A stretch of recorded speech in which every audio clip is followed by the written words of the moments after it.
Russia and Japan, small groups, big cities, and the Apostle Paul's real profession, coming up next on Global Mission Snapshots.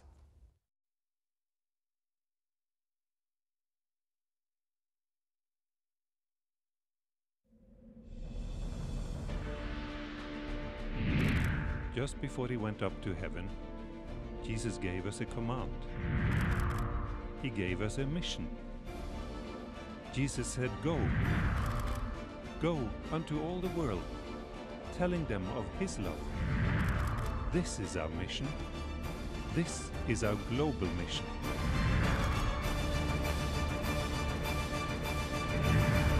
Hello, I'm Gary Krause, and welcome to Global Mission Snapshots, where we take you around the world to experience mission in action.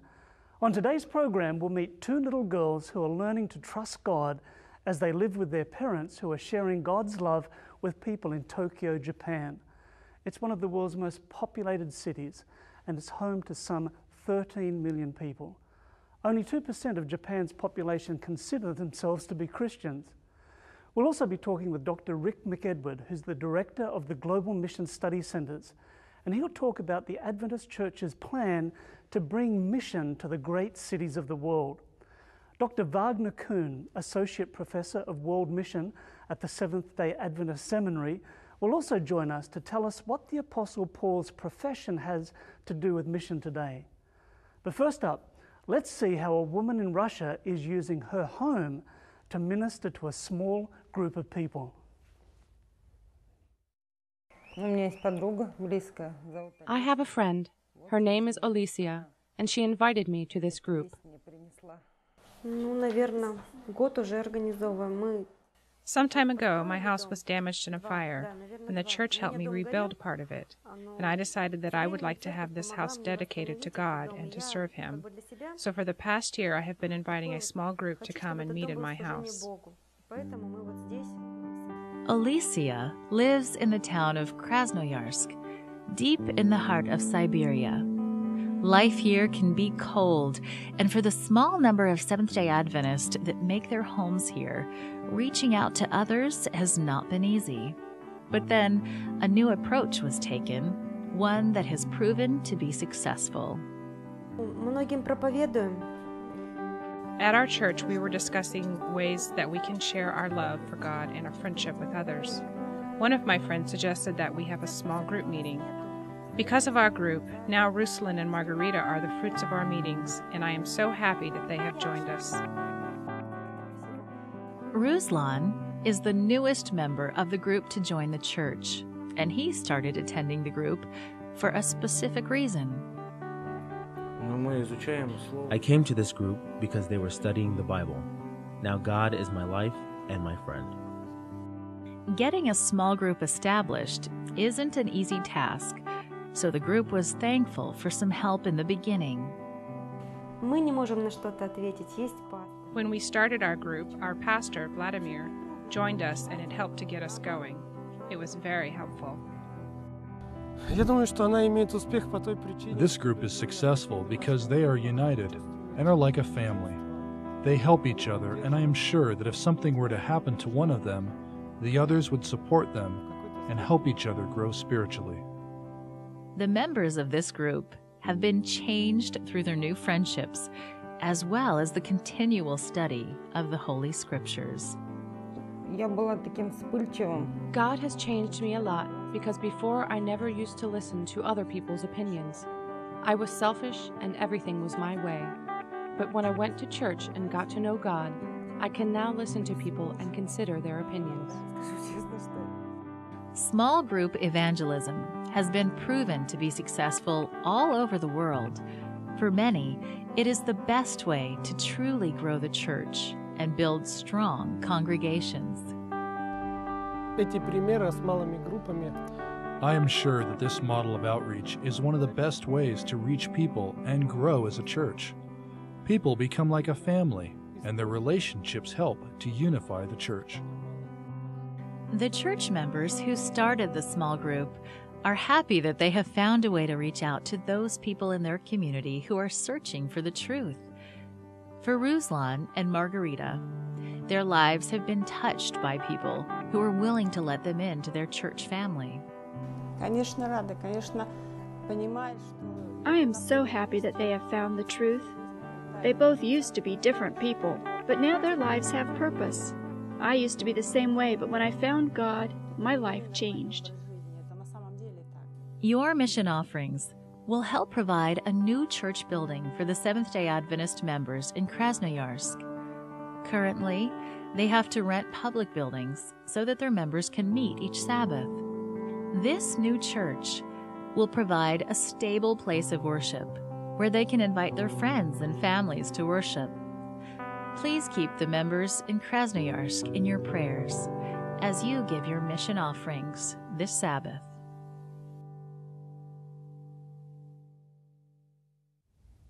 It's my pleasure to welcome Dr. Wagner Kuhn to our program. Dr. Kuhn is at the Adventist Seminary in Berrien Springs, Michigan, in the Department of World Mission. Welcome, Wagner. Thank you. What does that involve? You work in the Department of World Mission, you teach, you research. Tell us what you do. Yes, most of it involves teaching, but also researching as well, and providing training as the church asks us to do. Mostly, going out and interacting with people, especially, for example, in a way that you involve yourselves in the mission of God and you share with those who are involved out there, not necessarily missionaries or career missionaries, but for example, tent makers. Okay, which is the topic of our conversation today. But before we get to that, you're from Brazil. Correct. You've worked in Central Asia. You're now working in North America. Why is mission so important to you? I think it is something of the heart, It's something that comes by being raised by parents who instilled in you stories of missionaries who told you many things about what God has done for you, how good God is, and what He asks you to do as well. So, this issue of being a missionary came from my parents, I believe, first and foremost. Now, you're not the only member of your family who has served as a missionary. Tell us a little bit about your wider family. Well, my older brother, Ron, he has worked in several countries, from Africa, South America, Asia, North America, and he has served most of his life with ADRA. Another brother of mine has served in Asia, in Mongolia, back in South America, and now is again back in Mongolia. So I have also served in Central Asia, in Nakhchivan, the land of Noah, and Azerbaijan, and I served in North America as well with the Institute of World Mission, now with the seminary, the missions department. So it is somehow a business of what God has done in us, and I praise God for that. It is certainly a privilege. That's wonderful. Now we're talking about tent making, and this goes back to the Apostle Paul. What's the connection there? It seems that Apostle Paul comes to Corinth, in Acts 18, and he partners up with Aquila and Priscilla, and for close to 2 years, he's a tent maker, building tents, actually with his own hands, and as he's done that, in that trade, he shares the gospel. Okay, so when we now move it to the 21st century, what is a tent maker today? Well, I think it is a doctor, an architect, an engineer, a nurse, a truck driver, anyone who finds access in his own profession, access to a visa in a restricted access country, and mostly, we are talking about tent makers in certain places where you cannot normally go as a missionary or as a pastor, but you go through your profession, and developing that profession with that skills, you intentionally aim at witnessing for Jesus and making disciples and possibly planting churches or growing a church. Now, as part of your work, you often travel to some of these areas to encourage, to help train these tent makers who are out there. Tell us a little bit about what you do. For example, we go to certain places and we find ourselves involved into meeting church members, those who are, for example, Seventh-day Adventists already living in those countries. And, professionals of all kinds of skills, as I mentioned, doctors, nurses, you have engineers, you have librarians, and you have housemaids, truck drivers, businesses. And as we meet them, we try to come together on regular meetings, 2 or 3 hours a day, to share, to encourage, and to provide certain specific trainings of how to witness cross-culturally and how to be very sensitive and appropriate, effective in the context where they are living and witnessing or working, as a matter of fact. Excellent. Now, I know that you can't name names, but can you tell us a story about a tent maker and what they're doing? Well, recently I met a tent maker. He is a pilot, and he is a trainer of helicopter pilots. So he is there in a certain country in the Middle East, training, and suddenly his boss asks him, "You need to come and work on Sabbath." And he says, "No, I cannot, because I keep the Sabbath. I'm a Seventh-day Adventist." And the boss, an Arabic man, demands him that he comes on Sabbath to work. And he says, "No, I cannot. I keep the Sabbath as a day of rest." And suddenly, he finds himself thinking that he is going to lose his job. Finally, after the boss demanding him so much about coming and working on Sabbath, he says, "No, you can fire me because I will obey God." And so Ed, I will call him, decides not to work on Sabbath. And finally the boss comes and calls him and says, "Come with me, let's go to my home. I need to talk to you." And he faces Ed and says, "I never met a person like that who will be willing to lose its job, but not to disobey God. I need you to work for me." And he makes such a friendship that the boss, this Arab man, calls him to his home now to witness, to pray with him, and to talk about his beliefs. So this is, I call, a tent maker who is really willing to witness of his belief. Fantastic. Well, so when you travel, you are there to encourage, you are there to help them adapt to their circumstances better. Yeah, wonderful.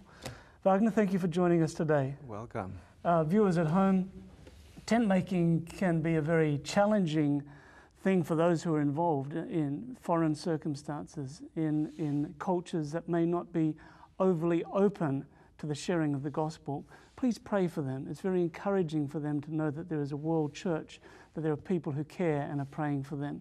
If you'd like more information about tent making, go to adventistmission.org.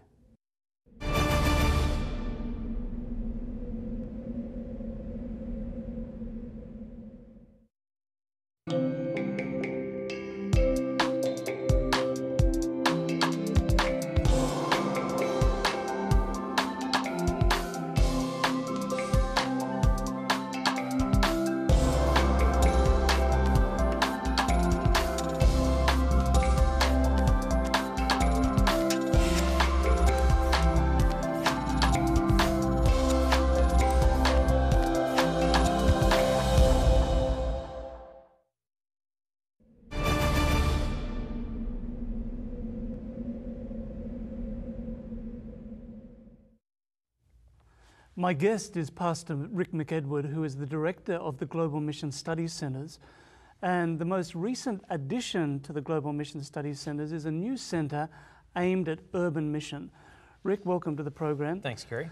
Why this emphasis on urban mission? We seem to be hearing about it from the General Conference President. We read about it in church publications, Global Missions talking about it. Why this emphasis? It's pretty simple. It's where people live. As of 2007, more than 50% of the world's population lives in urban areas, and we see that all of the largest cities of the world are increasing in size. But haven't we been ministering in cities for the last 100 or so years? Well, I think we started that way. Certainly, William Miller and others of the famous early Adventist evangelists certainly started that way. But we have been most successful in the islands and in the villages And a lot of our mission outreach has really been in these kind of rural areas, and we have neglected the cities partly due to the complexity, but partly because we're not sure if we should really be there. So Rick, when we're looking at mission to the cities, what sort of approaches should we be thinking about? Well, you know, I think the mission to the cities really brings us back to what the Lord did. Jesus touched people. We think about the story of the leper. What did he do for the leper? He touched him. He healed him. We think about Jesus by the pool of Bethesda with compassion, raising the man up who had been waiting for so long. We think about him raising the dead girl and the mother-in-law of Peter. All of these stories and many others show that Jesus was interested in much more than just preaching. He was actually interested in meeting the physical needs, which opened the door to the spiritual ones. Can you give some examples of how urban mission is going forward in some parts of the world? Sure. I think there are some real exciting ones. I think of the city of Bangkok, Thailand, where in 2006 there was 5 churches. And now, as a result of partnership between local pastors, church members, local leaders, and some missionaries, out of this partnership, there's 19 or 20 new congregations that have started over the past few years. Well, how did that happen? It happened as a result of meeting practical needs with English language, with education, with counseling, with health programs, and all of these programs coming together to meet those real needs of people and opening up. I know another story, actually, of one pastor in Perth, Australia, who over the last 8 years has planted 5 churches. And how does he do it? He identifies who needs help. He goes and assists them with their plumbing. He goes and assists them with their immigration papers. He helps them with a variety of needs, transporting them, doing different things. And one by one, he helps win their hearts over to the place where he says, you know, come and follow Jesus. Wonderful. Now, Rick, from the Office of Adventist Mission, we have an exciting initiative called Life Hope Centers, which is our name for what Ellen White called Centers of Influence. Tell us about this initiative. Well, a Life Hope Center would really be a place where people who may have a barrier to coming inside of a church with a cross on it, or where people might sing hymns, some of these things, where a person of another religion or a secular person might be able to come in and connect with other Christians, with Adventists who are there to build relationships, who are there to do community service, who could be around a cafe or a vegetarian restaurant or a reading room. There's a lot of different ways where we can associate with people that don't have the steeple problem with them, where people may come in from the community. So it's connecting church members to the community. Well, you know, all of us need to be involved in the Gospel Commission. Ultimately, we have had a very successful evangelistic program that relies on professionals. And what a marvelous invitation God gives us to say, we want you to come, every person, every follower of Christ, and connect with others and be a witness. But we haven't always provided the right opportunities as a church. And this provides an accountant, a teacher, an auto mechanic, a cook, a place for connecting with those in the community that shows that even though I'm a disciple but not an evangelist, I still have the opportunity to share my faith in practical ways. Can you give us an example or two of where this is happening already? Yeah, I'll tell you an excellent story in a large city, one of the world's largest cities, where a group started a health food store with a teaching room upstairs. This health food store has very nice health foods and different things, and as the community has responded to it, they've been invited to go through health training programs, and worship services have been connected with that. So here's this community center that is multi-tiered. Worship, yes, life training, life skills and health training, and some place where people can come and go. And a lot of church members are serving in those locations. And so this is a place that is self-funded? How is it? Actually, it's supporting itself through selling health foods. But the marvelous part about it is that they have seen hundreds through these ministries of people connect with other church members, connect with Jesus, give their lives to Christ, and join the church. Yeah. Rick, thanks so much for joining us. And these Life Hope Centers, urban centers of influence, have tremendous potential. Ellen White had a vision for seeing small centers in urban areas all around the world. Maybe it's something that could be started in your area. It starts with a needs assessment of the community. What are the needs of the people? How can we help them? How are we equipped as a church to connect with them? And then put Christ's method into practice, where we mingle with the people, where we show His sympathy, where we minister to their needs, we win confidence, and then we can bid them to come and know Jesus Christ.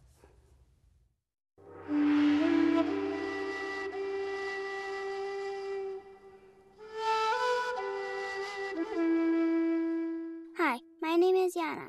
I live in Japan with my father and mother and my little sister Chana. We came from Taiwan to help tell the people in the big city of Tokyo about Jesus. One day, my father called, "Yana, Chana, I forgot the cell phone in the car. Can you go get the cell phone for me?" Chana and I ran to the elevator and pushed the button to go down. Suddenly, the lights went out, and the elevator stopped moving. It was very dark inside the elevator, and we were scared. We tried to open the door with our hands, but it wouldn't move. "Let's pray," I said to Chana. "God will help us open the door." And so we closed our eyes, even though it was very dark in the elevator, and prayed, "Dear Jesus, Father asked us to get the cell phone, and now we're stuck in the elevator. Please help us get out of the elevator, Jesus." After we said amen, we turned to the door, and with almost no force at all, the door opened, and we were able to get out safely. We got the cell phone and ran all the way home. We told Father and Mother what had happened, and then we all praised God together. Father told us that the doors were made to be impossible to open with our own hands. God must have sent an angel to help us open the door. I'm glad God heard us, even in the dark elevator. Thank you for helping children around the world learn about Jesus.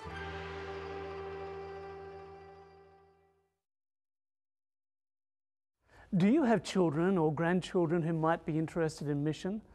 Would you like to help them learn more about other children in countries all around the world? At Adventist Mission, we want our children engaged with the international mission of the church. So we've created mission cards for kids, featuring pictures of the children featured in the quarterly Children's Mission magazine, which is distributed to Adventist churches around the world. So if you live in North America and would like a free sample set of these cards, just call us or visit our website and ask for Mission Cards for Kids, or ask for offer number 302. Please remember to clearly state your name, your mailing address, and be sure to mention Mission Cards for Kids or offer 302. Well, thanks for joining us today. I hope you've been inspired and challenged by what you've seen and heard. For Adventist Mission, I'm Gary Krause, and I hope you can join us next time right here on Global Mission Snapshots.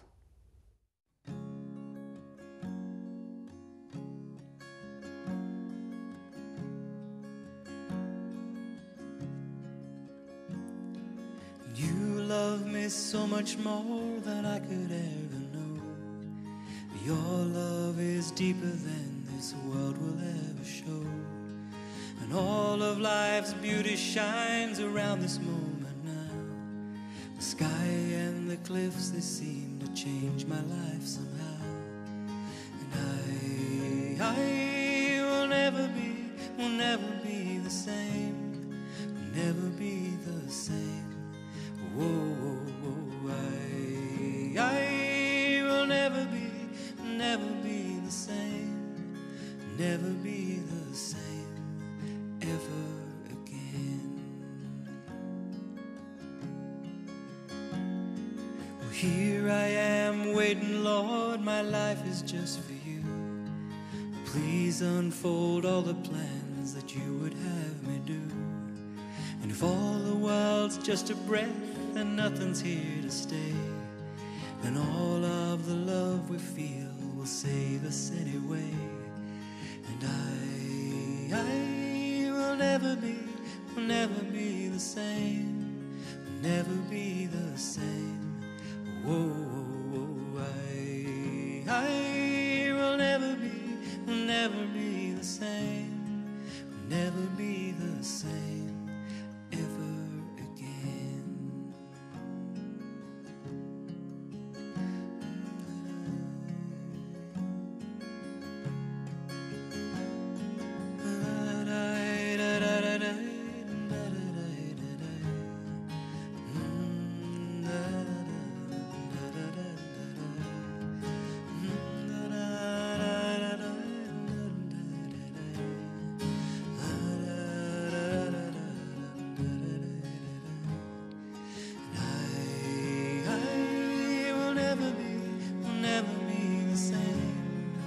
Never be the same.